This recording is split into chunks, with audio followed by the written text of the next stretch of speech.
Super Saravana stores.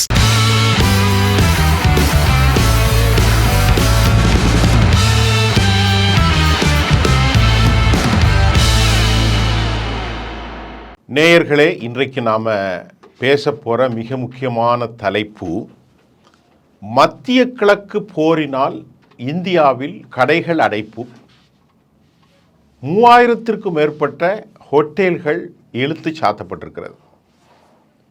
லக்னோவிலும் மற்றும் உத்தரப்பிரதேசத்தில் நாடு முழுவதும் பலர் கையில் வெறுமையான காலி சிலிண்டர்களோடு காத்திருப்பு.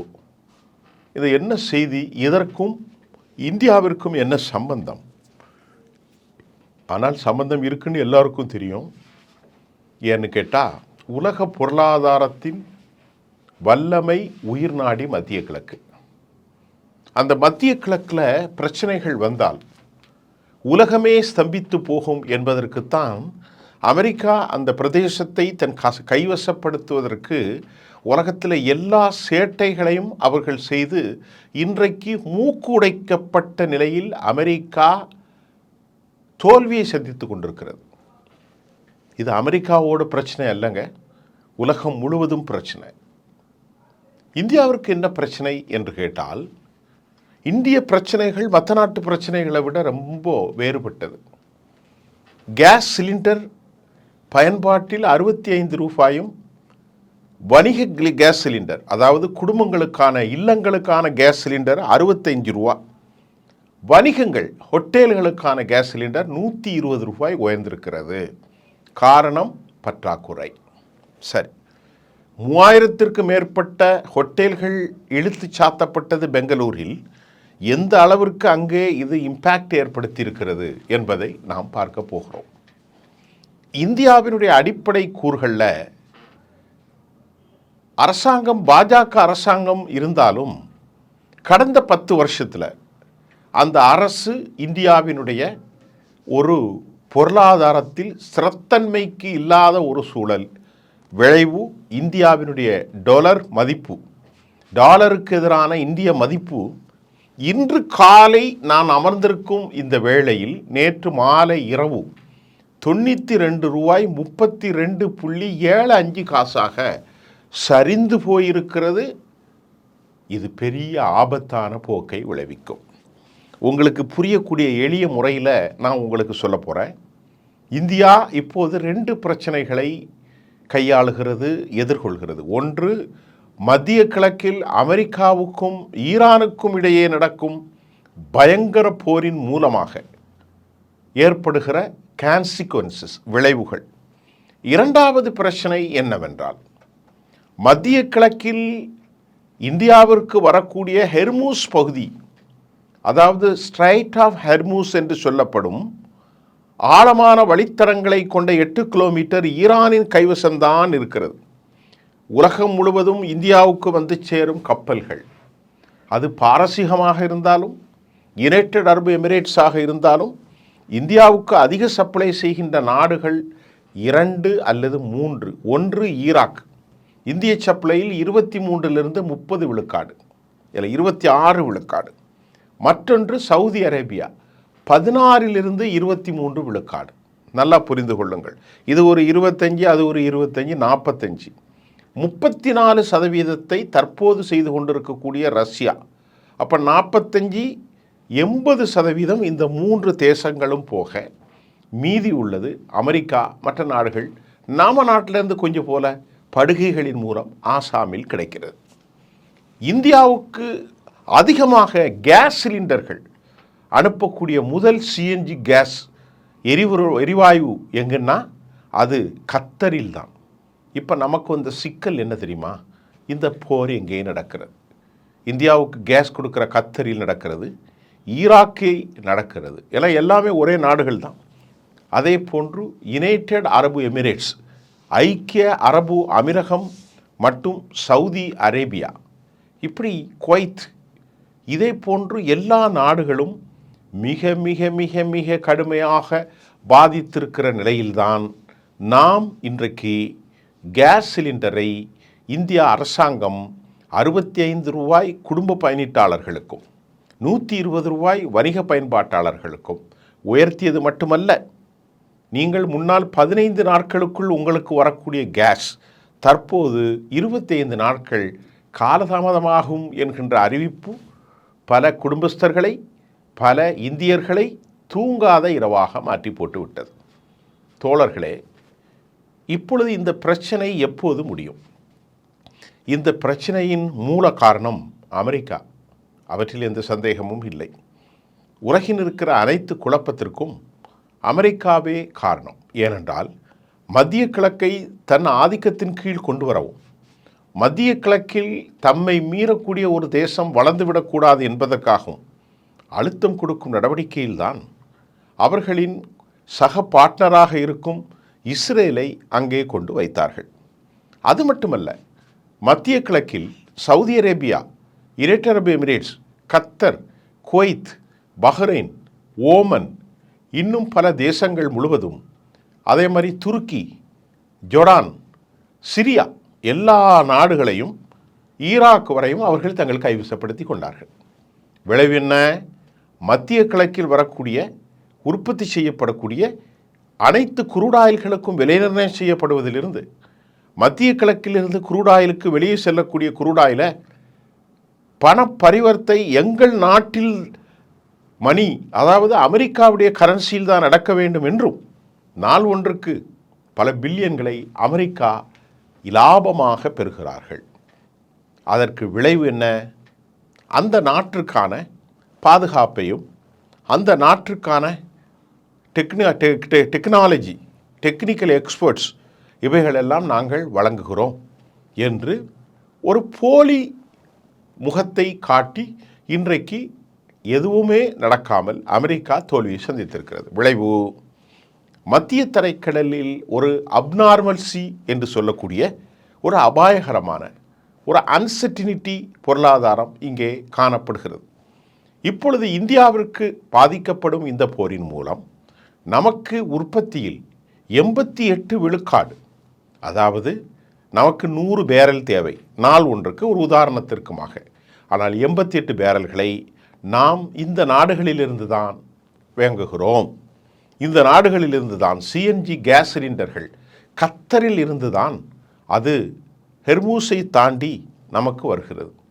இங்கே எந்த விதமான செயல்பாடுகளையும் நடத்த முடியாத அளவிற்கு ஒரு நாள் ஒன்றுக்கு 2 கோடி பேரல்களை உற்பத்தி செய்து உலகம் முழுவதும் அனுப்பும் உலகின் மிகப்பெரிய ரிஃபைனரிஸ், இந்திய மதிப்பிற்கு 160 லட்சம் கோடி ரூபாய்க்கு இயங்கிக் கொண்டிருக்கும் சவுதி அரேபியாவினுடைய அந்நாட்டின் நிறுவனம் அராம்கோ கதவடைப்பு செய்யப்பட்டிருக்கிறது. கதவடைப்பு செய்யப்பட்ட அராம்கோ ஒரு பிரிவு இந்தியாவுக்கு வருவதாக ஏற்கனவே செயல்பாட்டில் இருந்த போதிலும் இது ஒட்டுமொத்த உலகத்தை ஆட்டி போட்டிருக்கிறது, கட்டி போட்டிருக்கிறது. வளைகுடாவில் இருந்து வெளியேறும் எந்த கப்பல்கள் எங்கு சென்றாலும் நாங்கள் தாக்காமல் விடப்போவதில்லை. 2 பேருக்கு மட்டும்தான் அனுமதி, ஒன்று ரஷ்யா, மற்றொன்று சீனா. அப்படி இருக்கும்போது அந்நிய நாட்டிலிருந்து வரக்கூடிய பொருட்கள், இந்தியாவிற்கான பொருட்கள் என்ன அப்படி தேவை என்றால் பெட்ரோலியம் ப்ராடக்ட் முழுமையாக, அதாவது நமக்கு தேவையான எரிபொருள் உருளைகள் எங்கே வந்தாலும் அந்த குரூட் ஆயில், பெட்ரோல், வாகனங்களுக்கான பயன்பாடு, மிஷினரிஸ்க்கான பயன்பாடு, இயந்திர உற்பத்திகளுக்கான பயன்பாடு, மெட்டீரியல் செய்வதற்கான பயன்பாடு, தளவாடச் சாமான்களுக்கான பயன்பாடு, எல்லாவற்றிலும் பெட்ரோல் தான். இந்திய நாட்டையை தவிர உலகத்தில் ஒரு டிரான்ஸ்போர்ட் கார்ப்பரேஷன் இறங்க வேண்டுமென்றால், ஒரு மருந்து பொருட்கள், ஒரு தளவாடங்கள், ஒரு இண்டஸ்ட்ரியல் கோரிடார்ஸ், எல்லாவற்றுக்கும் தளவாடங்களை உற்பத்தி செய்வதற்கும், மிஷினரிஸ்கள் இயங்குவதற்கும், இயக்கப்பட்ட மிஷினரிஸ்களின் மூலமாக உற்பத்தி செய்யப்படுகின்ற பொருட்களை இடமாற்றம் செய்வதற்கும், ஒரு பொருளிலிருந்து மற்றொரு இடத்திற்கு கடத்துவதற்கும் மிக மூலப்பொருள் குரூடாயில். அந்த குரூடாயில் தற்போது கிடைக்கவில்லை என்றால் நம் நாட்டினுடைய பொருளாதாரம் எந்த அளவுக்கு மாற்றம் தோழர்களே. அதுவும் நமக்கு தேவையான 100 பேரல்கள், அவற்றில் 88 பேரல்கள் இந்த நாடுகளிலிருந்து தான் வரக்கூடியதாக இருக்கிறது. இரண்டாவது, இவற்றை விட இந்தியாவிற்கு அடிப்படை தேவையான ஃபெர்டிலைசர், பெஸ்டிசைட், அக்ரிகல்ச்சர் இல்லாமல் இந்தியா இல்லை. ஏனென்றால் இங்கே முதலாவதாக இந்திய சந்தை பொருட்கள் 3.5 விழுக்காடு கொரோனா காலத்திலும் வளர்ந்த ஒரே துறை இந்திய விவசாயத்துறை.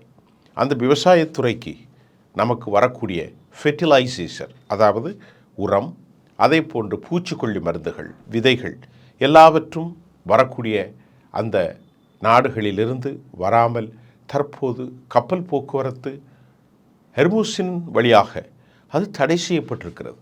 4வது மருந்து பொருட்கள்.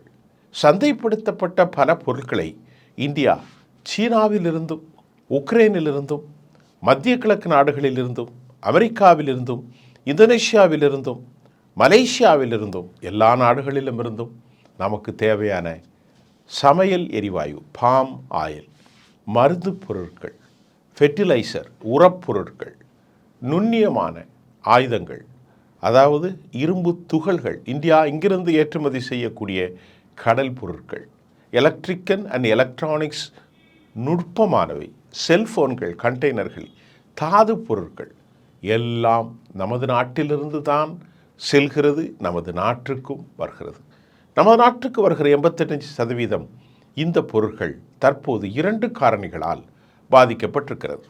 அந்த காரணிகள் ஒன்றை தலைப்புச் செய்தியில் போடக்கூடிய எந்த தொலைக்காட்சியும் மற்றொன்றை அவர்கள் மறுத்து விடுகிறார்கள். தோழர்களே, என்ன காரணம்? நான் பேசும்போது ஒரு கருத்தை சொன்னேன். 2013ஆம் ஆண்டு நரேந்திர மோடி ஆட்சிக்கு வரும்போது, நாங்கள் ஆட்சிக்கு வந்தால் எங்கள் ஆட்சியில் 60 ரூபாய்க்கு மேல் டாலர் மதிப்பு, அமெரிக்காவுடைய டாலருக்கு எதிராக இந்திய பணத்தை சரிவை நாங்கள் ஒருபோதும் அனுமதிக்கப் போவதில்லை, கட்டுப்படுத்துவோம். உலகச் சந்தையில் இந்திய பணத்தினுடைய மதிப்பை உலகம் திரும்பி பார்க்கக்கூடிய அளவிலே நான் செய்வோம் என்று அவர் வாக்குறுதி கொடுத்திருந்தார். உலகின் 4வது பொருளாதார மண்டலம் என்று பிதற்றி கொண்டிருக்கிற இந்திய அரசு, மோடி அரசு, உலகின் 4வது பெரிய இராணுவமாக தங்களை பிதற்றி கொண்டிருக்கிற இந்த அரசு, உலகின் சுயாதீனமான இராணுவ படைகளையும் ஆயுதங்களையும் உற்பத்தி செய்கின்றதாக பிதற்றி கொண்டிருக்கும் மோடி அரசு அடிப்படையில் நாட்டினுடைய பொருளாதார ஸ்திரத்தன்மையை அவர்கள் நிலைப்படுத்துவதற்கு அவர்கள் தவறிவிட்டார்கள். விளைவு 60 ரூபாய்க்குள் இருந்த காங்கிரஸ் ஆட்சியில் இருந்த இந்திய டாலர்களின் மதிப்பு இன்றைக்கு 92 ரூபாய் 32 காசாக, அதாவது 33 ரூபாய் அதிகரித்திருப்பது 10 ஆண்டுகளில் ஒரு ஆபத்தான போக்கு. 50 லட்சம் கோடி ரூபாய் டாலரில் லட்சம் கோடி ரூபாய் கடன்பட்டிருந்த இந்தியா இந்த 10 வருஷத்தில் 250 கோடி லட்சம் ரூபாய் கடன்களை அவர்கள் அதிகரித்திருப்பதன் காரணம் தேசம் வளர்ந்திருக்கிறது, தேசத்தினுடைய ஃபேக்கல்ட்டி வளர்ந்திருக்கிறது என்றெல்லாம் வேறு விதத்தில் அரசு கதை கூறுகிறது. குறிப்பாக சொல்ல வேண்டுமென்றால், இந்தியாவில் தனித்துவமான தனியார் முதலீடுகளை அரசு ஊக்குவிக்கின்றது.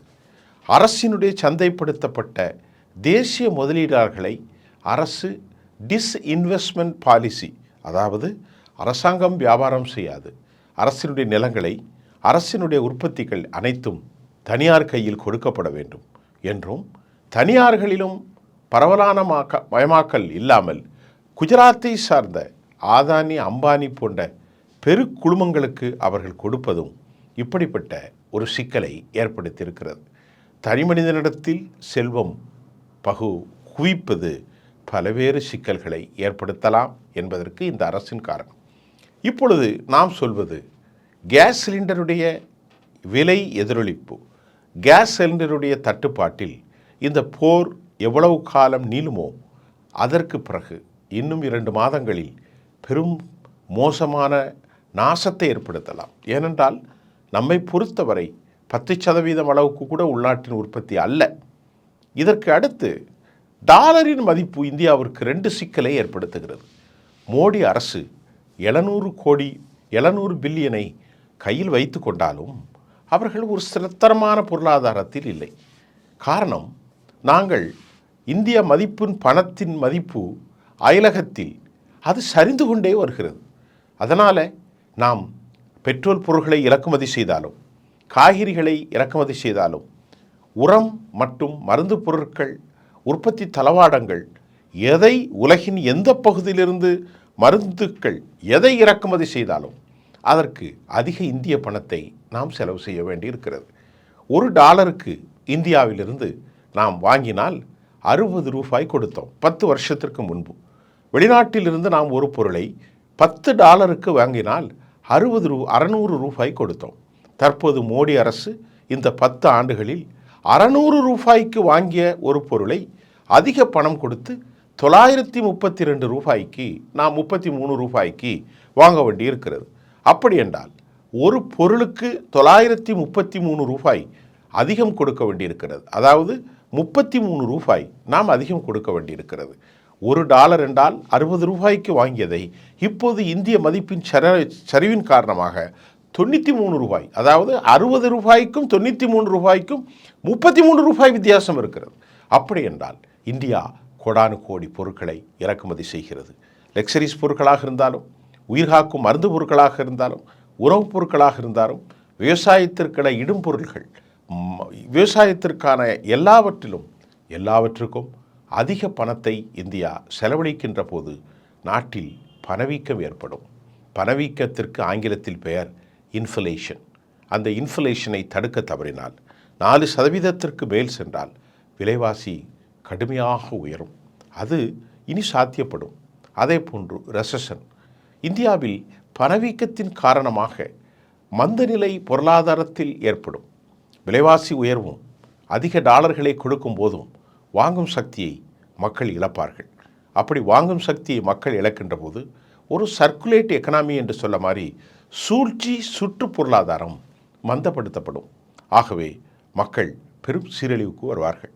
இப்பொழுது நாம் பார்க்கின்றோம், இந்தியாவில் பல பொருட்கள், எரிபொருள்கள், எரிசக்தியின் மூலாதாரமாக இருக்கும் குரூடு இப்பொழுது ஏற்பட்ட தாக்கத்தின் விளைவாக இந்தியாவில் MSME, அதாவது சிறு குறு தொழில் கம்பெனிகள், பெரும் மேனுஃபேக்சர்கள், வாகன உற்பத்திகள் எல்லாம் தடையாகிற போது வேலை இழப்பு வரும். இது உலகம் முழுவதும் உள்ள பிரச்சனை தான். இந்த வேலை இழப்பு வருகின்ற போது ஏற்கனவே இந்திய சந்தையிலே ஏற்பட்டிருக்கும் இன்ஸ்டபிலிட்டி, அதாவது அன்சர்டினிட்டி, நிலையற்ற தன்மை மூலம் இந்தியா படுபாதாளத்துக்கு செல்லும். விலைவாசி உயர்வு, வேலை இழப்பு மட்டுமல்லாமல் பற்றாக்குறைகளின் மூலம் மக்கள் அவதியுடக்கூடிய ஒரு காலச்சூழல் மத்திய கிழக்கு போரினால் ஏற்பட போகின்றது. ஏனென்றால் இது உலகத்திற்கு பெரும் அச்சுறுத்தல். ஆகவேதான் இன்றைக்கு 65 ரூபாய் உயர்ந்துவிட்ட இந்த கேஸ் விலையினால் இவ்வளவு பிரச்சனைகள் இருக்கிறதா? உங்களுக்கு தெரியாது பல விஷயம். நான் அதை கேஸோடு பார்க்கவில்லை, வணிகப் பொருட்களுக்கான அந்த 120 ரூபாய் உயர்வோடு பார்க்கவில்லை, வீடுகளில் சராசரி குடும்ப பெண்கள் பயன்படுத்தக்கூடிய அந்த 65 ரூபாய் உயர்வாக நான் அதை பார்க்கவில்லை. நம்முடைய பார்வையெல்லாம் இந்தியாவினுடைய பொருளாதாரத்தினுடைய இன்ஸ்டபிலிட்டி, அன்சர்டினிட்டி, நிலையற்ற ஒரு அப்நார்மல்சி இந்தியா பொருளாதாரத்தில் காணப்படுகின்றது. அரசாங்கமோ அரசாங்க ஏஜெண்டுகளோ இந்தியாவினுடைய தரவுகளில் பொய்களை வாரி இறைப்பதை பார்க்கிறோம். இந்தியாவை தாண்டி IMF போன்ற உயர் நிறுவனங்கள் இந்தியா வளர்ச்சியை 6%, 8%, 10% என்று போன போக்கில் பொய்யான கணக்குகளை அள்ளி வீசுவதாகவும், இந்த ஆதாரங்கள் முழுவதுமாக அது கரைபிடிந்த ஒன்று என்றும் அவற்றில் உண்மையில்லை என்றும் அண்மை காலங்களில் பேசியிருந்தது. இந்திய தரவுகள் அனைத்தும் அரசியல் ரீதியாக மக்களை மோசடிக்கிறது. 2012 தரவுகளின் அடிப்படையிலே 2026 வரைக்கும் அவற்றில் மோசமான தரவுகள் அடிப்படையில் இந்திய வளர்ச்சி 4%க்குள் மட்டுப்படுத்தப்பட்டிருக்கலாம் என்றும் சொல்லப்படுகின்றது.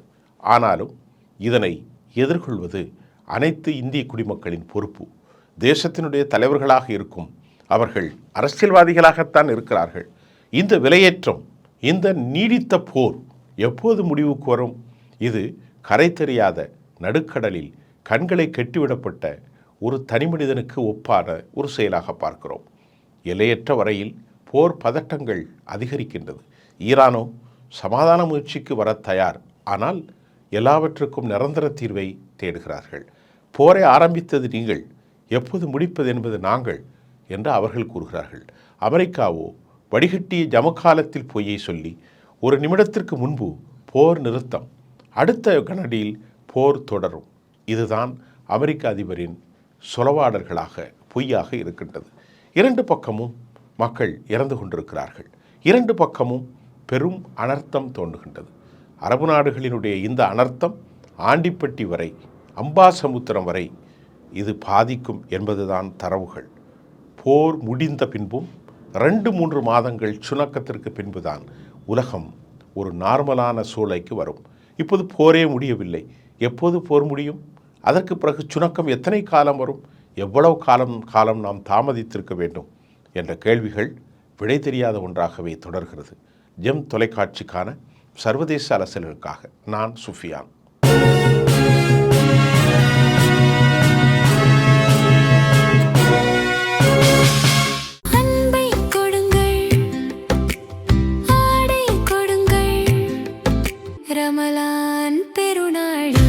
Super Saravana stores.